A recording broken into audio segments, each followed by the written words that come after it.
This is a $3 racket. And this is a $300 racket. Today we're going to be comparing these two rackets to a series of tests of power, accuracy, and speed to see which racket is better.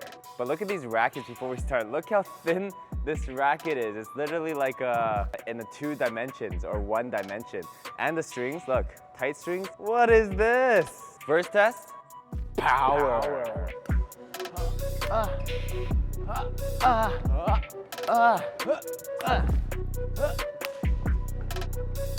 Oh, it broke.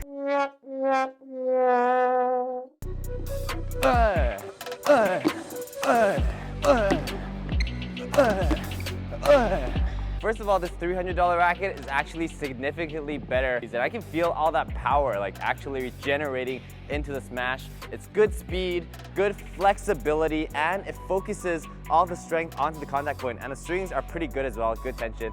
But look at this racket. First of all, when I try to hit slightly hard, it just goes down into the ground. Well, there's a combination of factors. One is because this doesn't actually bend. That means when it hits, there's no repulsion. Second is like, because these strings are so loose, and earlier the strings actually came off. So most of the times when I hit, it'll open. That means the bird goes into the hole and it can't actually repulse over the net, which is absolutely ridiculous. So the winner is $300 racket.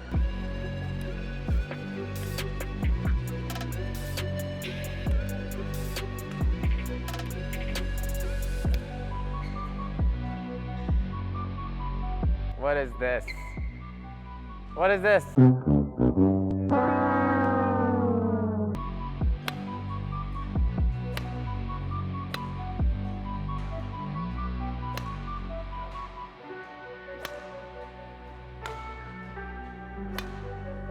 Both rackets are actually pretty good. I would recommend both. Not said no one ever. First of all, this $3 racket, when I hit, it got stuck in between the strings, and that was just me hitting slightly harder.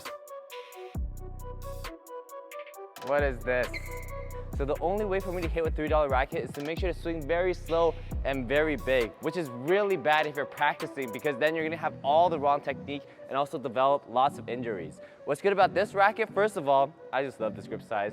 And because it is a good racket, all I have to do is keep a small swing and keep my power very focused and generated on the sweet spot, and it goes all the way to the back. And I can focus more on building momentum up to that sweet spot to generate that power. So I don't have to worry about the racket not doing its job. So the winner of the backhand is the $300 racket. So originally we were gonna also test the accuracy and speed, but judging from how the video is going so far, this $3 racket is not gonna hit stuff over, and this racket's gonna do pretty good. So instead, we're gonna try doing a test where the $3 racket can potentially beat this $300 racket, and that's gonna be at the net.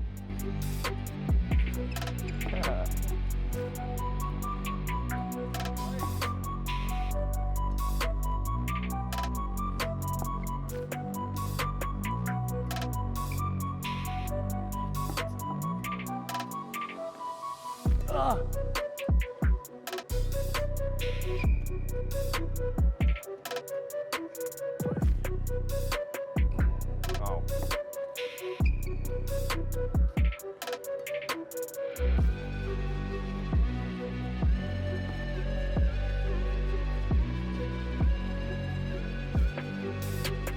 So according to the scoring system, surprisingly, the $3 racket won this challenge. Now, I would say if you're actually a beginner player, this $3 racket might do better than this $300 racket just because of how loose the strings are. That means when you hit it too hard, it won't bounce too high, and that's gonna be a problem with many beginner players. With the $300 racket, you actually need to have perfect control. Otherwise, if you hit it too hard, it's gonna go straight into your face. So which racket is the winner of this challenge? Well, it's gotta be the $3 racket, because let's be honest, you can't afford the $300 racket. So like and subscribe.